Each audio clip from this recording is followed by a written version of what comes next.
तो यूपीएससी में पहले ये समझते हैं कि किस तरीके से आपको किन किन चीजों का, किन किन बातों का ध्यान रखना है और क्या कट ऑफ रही 2017 में या 2021 में। उससे आपको एक अंदाजा हो जाएगा कि आने वाले जो 2025 में होगा या 26 में, जनवरी फरवरी में अगर जाएगा तो क्या कट ऑफ रहेगी। तो बहुत सारी चीजों के बारे में हम जानते हैं। तो सबसे पहले उत्तर प्रदेश दरोगा में सिलेक्शन के लिए संपूर्ण रणनीति हम समझ लेते हैं। तो रणनीति में सबसे पहले आपको किन किन बातों का ध्यान रखना है।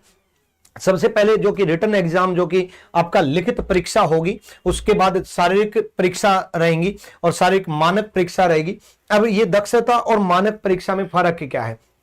देखो बच्चे, एक तो आपकी मेजरमेंट होती है, हाइट हो गया, वेट हो गया, चेस्ट हो गया, और ये जो मेजरमेंट है इसकी रहेगा, और एक आपकी दौड़ होगी, जंप हो गया, इस चीज को लेकर के रहेगा। उसके बाद आपका डीवी रहेगा, डॉक्यूमेंट वेरिफिकेशन जिसको बोलते हैं। फिर फाइनली आपका मेडिकल टेस्ट रहेगा। तो ये चरण आपको पूरे करने हैं, तब जाकर के आप दरोगा बन पाओगे। लेकिन हम बात करें सबसे पहले लिखित परीक्षा की। सबसे इंपॉर्टेंट, सबसे पहला चरण आपका यही बनता है कि लिखित परीक्षा यानी कि रिटन एग्जाम आपका क्लियर होना चाहिए। अब रिटन एग्जाम क्लियर कैसे होगा। रिटन एग्जाम में आपके सारे सब्जेक्ट महत्वपूर्ण है। यूपीएससी एक ऐसी भर्ती है जिसमें हर एक सब्जेक्ट पे आपको फोकस करना होगा। उसकी वजह हम जानेंगे कि हर एक सब्जेक्ट में क्यों फोकस करना है। जैसे एसएससी में आपने देखा होगा कि कई बार 3 सब्जेक्ट की तैयारी कर लेते हैं, चौथे सब्जेक्ट को थोड़ा लाइटली लेते हैं, है ना। हालांकि कट ऑफ के अकॉर्डिंग उसमें भी सारे सब्जेक्ट पे फोकस करना पड़ता है, लेकिन इसमें मजबूरी है कि हर एक सब्जेक्ट पे फोकस करना पड़ेगा। क्यों फोकस करना पड़ेगा, सबसे पहले हम जान लेते हैं कि एग्जाम का पैटर्न क्या है। कुल जो क्वेश्चन होंगे, कुल पर्सन जो होंगे वो आपके 160 होंगे, है ना, और 40 हर एक सब्जेक्ट के होंगे। उसके बाद कुल अंक जो होंगे वो 400 अंक होंगे, यानी कि 2.5 नंबर का एक क्वेश्चन आपका बनेगा। समय जो है आपका 2 घंटे मिलने वाला है। 160 क्वेश्चंस को सोल्व करने के लिए आपके पास 2 घंटे का समय है। नेगेटिव मार्किंग नहीं है, नेगेटिव मार्किंग नहीं है इसमें। लेकिन अब जो है पासिंग मार्क्स हर विषय में कम से कम 35%, हर विषय में। इसलिए मैंने आपको कहा ना कि कंपलसरी है, हर विषय में आपको कम से कम 35% जरूरी है। आपको हिंदी में 35% लाने पड़ेंगे, आपको मैथ्स में भी, आपको रीजनिंग में भी, आपको जीएस में भी 35% मिनिमम मार्क्स हर एक सब्जेक्ट में चाहिए, और कुल मिलाकर के 50% मार्क्स चाहिए ही चाहिए। कट ऑफ जो जाएगी वो एक अलग बात है, लेकिन 50% मार्क्स आपके आने ही आने चाहिए। यानी कि 400 में से कंपलसरी है 200, वो तो कट ऑफ ऑब्वियसली बात है 50% से ज्यादा ही जाएगी, तो हो ही गया। लेकिन सबसे इंपॉर्टेंट जो चीज है वो हर विषय में कम से कम 35 मार्क्स। ऐसा नहीं है कि 400 मार्क्स की कट ऑफ पार करने के लिए 400 में से जितनी भी कट ऑफ जाएगी उसको पार करने के लिए आप 3 सब्जेक्ट को लेकर के चल लो, और 3 में आप पूरे के पूरे भी ले आओ, सारे के सारे मार्क्स आप ले आए, पूरे के पूरे मार्क्स, तब भी आपका सिलेक्शन नहीं होगा अगर किसी एक सब्जेक्ट में 35% से कम मार्क्स रह गए तो जिस तरीके से रीजनिंग की अगर मैं बात करूं तो 40 क्वेश्चन 100 नंबर आपके सामान्य ज्ञान, जीएस, संविधान, और इसी में मूल विधि जो कि कानून से रिलेटेड क्वेश्चंस ज्यादा आते हैं, संविधान से रिलेटेड क्वेश्चंस ज्यादा आते हैं। तो 40 क्वेश्चन 100 मार्क्स आपके, जो ये मैथ्स है उसमें 40 क्वेश्चन 100 मार्क्स, और सामान्य हिंदी, और हिंदी बड़े अच्छे लेवल की आएगी और बड़ी बेहतरीन यहां पर करवाई जाएगी 40 क्वेश्चन जो कि 100 मार्क्स के क्वेश्चंस है। लेकिन मैं अगर कट ऑफ के एनालिसिस थोड़े देखूं तो 2017 में जनरल की कट ऑफ 252 गई थी, जो कि 2021 में 302 बढ़ करके हो गई थी, यानी कि प्लस 49.63, लगभग 49-50 नंबर, 50 नंबर की बढ़ोतरी देखी गई है 2017 से 2021 तक। देखो बच्चे, कट ऑफ कई चीजों पे बेस्ड होती है। 2017 में अगर मैं बात करूं तो जो रीजनिंग में आपके इनपुट आउटपुट से रिलेटेड क्वेश्चन आ गए थे, 2021 में नहीं आए थे, तो अब की बार 2025 में फिर से आने की उम्मीद है। और अब की बार क्यों आने की उम्मीद है वो मैं लॉजिक के साथ बताऊंगा कि क्यों बैंकिंग रीजनिंग ऐड होगी। तो लेकिन इंटेलिजेंसी लेवल जिस तरीके से 2021 के बाद ऑनलाइन का दौरा बढ़ा, जिस तरीके से बहुत सारे टीचर, बहुत सारी बुक्स, बहुत सारा स्टडी मटेरियल फ्री में भी अवेलेबल हुआ, टेलीग्राम पर, यूट्यूब पर बहुत सारा कुछ आपको सीखने को मिला, तो ऑब्वियसली बात है बच्चों को सीखने के लिए चीजें ज्यादा मिल रही है, तो बच्चा सीख भी ज्यादा रहा है और ज्यादा सीख रहा है। तो अब की बार कट ऑफ और ज्यादा, मैं तो ये कह रहा हूं 302 भी मान करके अगर आप चलते हो, 5 भी अगर आप मान के चलते हो तो भी आपको बड़े बेहतरीन तरीके से तैयारी करनी होगी। उसी प्रकार आप स्क्रीनशॉट ले सकते हो ओबीसी, एससी, एसटी, ईडब्ल्यूएस, और ये इस तरीके से उस टाइम पे ईडब्ल्यूएस नहीं था तो ये इस तरीके से कट ऑफ दी गई है। तो ये कट ऑफ एनालिसिस है। अब की बार इससे ज्यादा ही मानना, कम नंबर नहीं लेकर के आने हैं भाई। और हमारी जो प्लानिंग है वो भी इसी तरीके से कि पूरे के पूरे नंबर आपको मिले। ये शारीरिक मानक है जो कि पुरुष के लिए ऊंचाई हाइट जो 168 और महिला के लिए 152, ऐसे ही जो चेस्ट 79 और महिला के लिए लागू नहीं है, और ये 84, यानी कि ये आपका जो है शारीरिक मानक परीक्षा है। इन चीजों के बारे में आप नोटिफिकेशन में भी डिटेल में जान सकते हो। लेकिन सिलेबस के बारे में अगर मैं बात करूं, सबसे पहले रीजनिंग की बात कर लेते हैं। रीजनिंग यूपीएसआई में सबसे महत्वपूर्ण सब्जेक्ट हो जाता है। रीजनिंग यूपीएसआई में सबसे बेहतरीन लेवल की आती है। अगर मैं एसएससी से कंपेयर करूं, रेलवे से कंपेयर करूं, यूपी कांस्टेबल से कंपेयर करूं, या किसी भी स्टेट एग्जाम से कंपेयर करूं, किसी से भी अगर मैं कंपेयर करूं, तो सबसे बेहतरीन अगर रीजनिंग आती है तो यूपीएसआई में आती है। बैंकिंग को अगर छोड़ दें, एसबीआई को अगर छोड़ दें, आईबीपीएस को अगर छोड़ दें, इसी वजह से मैं यूपीएसआई वाले बच्चों को हमेशा बोलता हूं कि रीजनिंग पॉइंट ऑफ व्यू से आपको बैंकिंग रीजनिंग पढ़नी चाहिए। रीजनिंग पॉइंट ऑफ व्यू से आपको बहुत स्ट्रॉन्ग रीजनिंग आपको करनी चाहिए।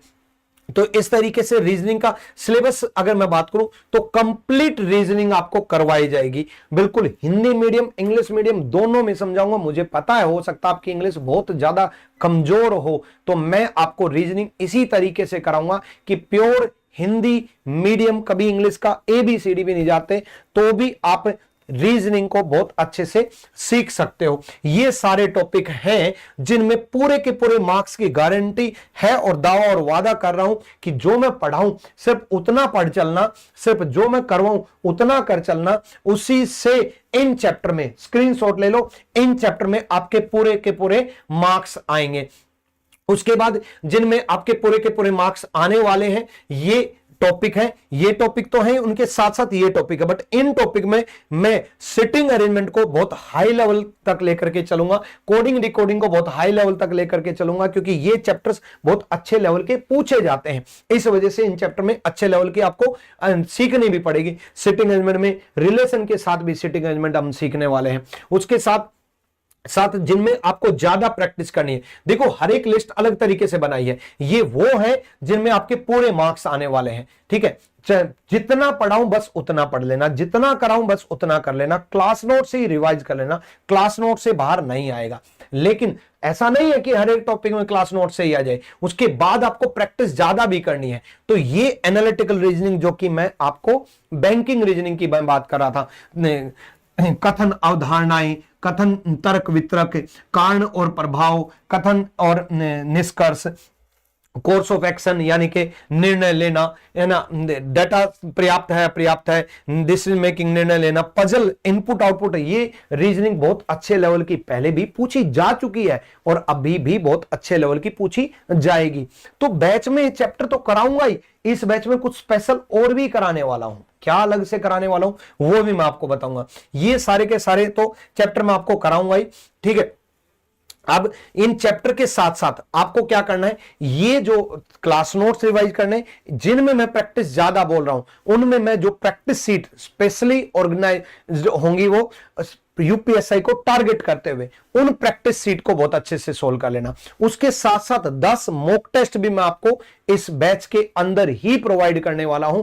10 मॉक टेस्ट भी आप लगा जाना, वो भी आपको बैच के अंदर फ्री ऑफ कॉस्ट ही मिलने वाले हैं। उसके अलावा आप शॉर्ट नोट्स अपने जरूर बनाएं, वो मैं क्लास चलते चलते बताऊंगा कि इस चैप्टर के शॉर्ट नोट्स कैसे बनाओगे। एक क्लास नोट्स होते हैं, एक शॉर्ट नोट्स होते हैं, यानी कि जो 10 पेजेस का है वो मात्र 2 पेजेस में सम्मिलित कर लेना और लास्ट के टाइम में फास्ट रिवीजन कर लेना। वो शॉर्ट नोट्स कैसे बनाने और उनका रिवीजन किस तरीके से करना है, क्योंकि 10 पेजेस की चीज 2 पेजेस में लेकर के आना, वो मैं क्लास चलने के दौरान ही आपको समझाऊंगा कि बच्चे इस चैप्टर के शॉर्ट नोट्स में क्या क्या आपको शामिल करना है और उनको रिवीजन टिल सिलेक्शन कैसे करना है। मॉक टेस्ट जो है, पिछले वर्षों के प्रश्न पत्र जो है, वो मैं आपको बैच के अंदर ही प्रोवाइड कराऊंगा। ठीक है, एक्यूरेसी पे ध्यान देना है और टाइम मैनेजमेंट पे सबसे ज्यादा फोकस करना है, क्योंकि यूपीएसआई में अगर बैंकिंग रीजनिंग की बात करूं, पजल की बात करूं, सिटिंग अरेंजमेंट की बात करूं, इनपुट आउटपुट की बात करूं, सीरीज की बात करूं, कोडिंग डिकोडिंग की बात करूं, फिगर सीरीज की बात करूं, डॉट सिचुएशन जो किसी भी एग्जाम में नहीं आता, यूपीएसआई में पूछा जाता है। डॉट सिचुएशन का क्वेश्चन देखते बच्चा ऐसा हो जाता है कि ये कौन सा टॉपिक आ गया। इन टॉपिक पे आपको बहुत जबरदस्त टाइम मैनेज करके चलना है, तभी आप टाइम बचा पाओगे, तभी आप कट ऑफ में पूरे के पूरे मार्क्स दिला भी पाओगे। मेरे जितने भी दरोगा सेलेक्ट हुए हैं उन्होंने रीजनिंग में बहुत अच्छा परफॉर्म किया है, बहुत अच्छे मार्क्स लेकर के आए। रीजनिंग सबसे स्कोरिंग सब्जेक्ट आपका साबित होगा। जितना मैं कराऊं उतना अगर आपने कर लिया, जितनी मैं प्रैक्टिस शीट दूं उतनी अगर आपने सोल्व कर ली, जितने मैं मॉक टेस्ट बताऊं उतने आपने लगा लिए, जो जो मैं प्रोवाइड कराऊं वो सारी चीजें आपके लिए काम की है। ऐसा नहीं है कि सर से पढ़ेंगे, सिर्फ सर से ने जो पढ़ाया बस उतना ही पढ़ेंगे। सर ने प्रैक्टिस शीट दी तो प्रैक्टिस शीट भी सोल्व करेंगे, मैंने चैप्टर वाइज दी तो चैप्टर वाइज भी सोल्व करेंगे, और मैंने मॉक टेस्ट दी तो मॉक टेस्ट भी लगाएंगे। सारी चीजें आपको अप्लाई करनी है, इसीलिए तो आपको बैच के अंदर दे रहा हूं, वरना तो मैं मतलब मॉक टेस्ट देने की क्या जरूरत है आपको, मैं बोल देता मॉक टेस्ट अपनी तरफ से लगा लेना। नहीं, मैं सेल्फ मेड मॉक टेस्ट आपको कराने वाला हूं। ठीक है, छोटे छोटे लेक्चर बना करके चलना है, टारगेट छोटे छोटे बना करके चलना है कि इतने दिन में मेरे को ये करना है, इतने दिन में मेरे को ये करना है। ऐसे टारगेट बिल्कुल भी नहीं बनाने हैं जो मोटिवेट होकर के आप टारगेट बना लो, आज पूरा पूरा एक टॉपिक खत्म कर देता हूं, आज उसके सारे प्रैक्टिस शीट भी लगा लेता हूं। छोटे छोटे टारगेट बना लो, एक हफ्ते के अंदर पूरी रीजनिंग पढ़ लेता हूं। ऐसा नहीं है कि आप टारगेट छोटे छोटे बना करके चलोगे, चैप्टर वाइज टारगेट बना के चलोगे, वो सब हम बैच के अंदर डिस्कस करने वाले हैं। तो उसके साथ साथ एक चीज और क्या क्या मिलने वाली है, एक तो आपको लाइव क्लासेस मिलेंगी, साथ में रिकॉर्डेड क्लासेस भी आपको मिलने वाली है, रिकॉर्डेड प्लस लाइव आपको मिलने वाली है। ठीक है, उसके साथ साथ मैं डाउट सेशन आपको टाइमली डाउट सेशन दूंगा, क्लासरूम सीट आपको प्रोवाइड कराऊंगा, मॉक टेस्ट आपको प्रोवाइड करूंगा, और एरर फ्री प्रैक्टिस सीट मैं आपको प्रोवाइड कराऊंगा। इसके साथ साथ एक चीज जो मैं आपको कह रहा था कि एक चीज जो एक्स्ट्रा अलग से मैं आपको कराने वाला हूं। देखो, आप सबको पता है कि यूपीएसआई की मेरी सेकंड यूपीएसआई वॉरियर जो सेकंड एडिशन है वो लॉन्च हो चुकी है ना, वो फ्लिपकार्ट और अमेजन पे आ चुकी है। ये कंप्लीट बुक का वीडियो सॉल्यूशन, क्लासेज के साथ साथ कंप्लीट बुक का वीडियो सॉल्यूशन आपको बैच के अंदर मिलेगा। ऐसा मैंने पहले किसी भी बैच में नहीं किया है, ये सिर्फ यूपीएसआई में करने वाला हूं कि मेरी जो यूपीएसआई वॉरियर सेकंड एडिशन है उसकी कंप्लीट बुक का एक चैप्टर का, चाहे उस चैप्टर में 300 क्वेश्चन हो तो 300 का एक साथ वीडियो, चाहे उसमें 50 क्वेश्चन हो 50 का एक साथ क्वेश्चन का वीडियो, चाहे उसमें 400 क्वेश्चन हो 400 क्वेश्चन का एक साथ वीडियो आपको बैच के अंदर मिलने वाला है, क्लासेस से हट करके। जैसे फॉर एग्जांपल मैंने कैलेंडर पढ़ा दिया, कैलेंडर क्लास नोट्स करवा दिए, प्रैक्टिस शीट दे दी, तो कैलेंडर यूपीएसआई में जितने भी सवाल आए उनकी एक साथ एक कंबाइन वीडियो आपको मिलने वाली है। कहां की? यूपीएसआई वॉरियर सेकंड एडिशन, क्योंकि इस बुक को पहले भी फर्स्ट एडिशन को भी बच्चों ने बहुत पसंद किया था, बच्चों की बहुत डिमांड बनी थी, इसी वजह से इस बुक को मैं कंप्लीट कराने वाला हूं, जो कि रीजनिंग की UPSI second edition already launch है, फ्लिपकार्ट और अमेजन पे ऑलरेडी है। 2500 प्लस लेटेस्ट क्वेश्चंस है, जादुई ट्रिक और कंसेप्ट है, मानसिक अभिरुचि परीक्षा और बुद्धि और तार्किक परीक्षा, ये दोनों चीजें इसमें इंक्लूड की गई है। और ये सारे के सारे यूपीएसआई के क्वेश्चन भी ऐड किए हैं, इसमें बेस्ट बेहतरीन जो यूपी कांस्टेबल के सवाल हो सकते हैं वो भी मैंने इसमें डाले हैं। यूपीएसआई के टॉप क्वेश्चन है और इस पूरी बुक का सॉल्यूशन मैं आपको बैच में प्रोवाइड कराऊंगा अलग से। ये एक एक्स्ट्रा चीज मैं आपको प्रोवाइड कर रहा हूं जो आज तक मैंने किसी बैच में भी नहीं की है। तो ये बैच आपको कैसे, कहां से लेना है? ये बैच आपको मिलना है आरजी विक्रमित एप्लीकेशन पर, और आरजी विक्रमित एप्लीकेशन पर आपको ये बैच मिलेगा मात्र 899 में। रीजनिंग स्पेशल नहीं, इसमें रीजनिंग भी मिलेगा, आदित्य रंजन सर का मैथ स्पेशल भी मिलेगा, आपको स्वाति मैडम की हिंदी स्पेशल भी मिलेगा, डीएस सर, अमित सर और सौरभ सर के जीएस स्पेशल भी मिलेगा। सौरभ सर इतना कमाल का आपको मूल विधि कराएंगे, इतना कमाल का ये पढ़ाते हैं। डीएस सर संविधान और पॉलिटी इतनी डिटेल में आपको बताएंगे, और यूपीजी के अमित सर बहुत डिटेल में आपको कराने वाले हैं। इतना कुछ सारी चीजें सब कुछ मात्र 899 में। कहां पर मिलेगा? आरजी विक्रमित एप्लीकेशन पर लाइव प्लस रिकॉर्डेड क्लासेस रहेंगी, अनलिमिटेड टाइम आप देख सकते हो, कितनी बार भी आप देखो। प्रैक्टिस शीट आपको मिलने वाले हैं, क्लास नोट्स आपको मिलने वाले हैं, और डाउट सेशन आपको मिलने वाले हैं। इस बैच में इतनी कम फीस में, एक बैच की फीस होती है रीजनिंग स्पेशल 999 में, मैथ स्पेशल 999 में, हिंदी स्पेशल 699 में, जीएस स्पेशल 999 में। इन सबको शामिल करके पूरा यूपीएसआई का एक ही बैच जो कि मात्र 899 में, लेकिन ये लिमिटेड टाइम के लिए किया है। ये कम समय के लिए किया है 899 में, कम समय के लिए है, लिमिटेड सीट और लिमिटेड टाइम के लिए। मात्र 899 में आप यूपीएसआई का बैच ज्वाइन कर सकते हो। लाइव प्लस वीओडी बैच है। जिसने अभी तक नहीं ज्वाइन किया वो आज ही आरजे विक्रमित एप्लीकेशन डाउनलोड करके यूपीएसआई बैच को ज्वाइन कर ले। ठीक है,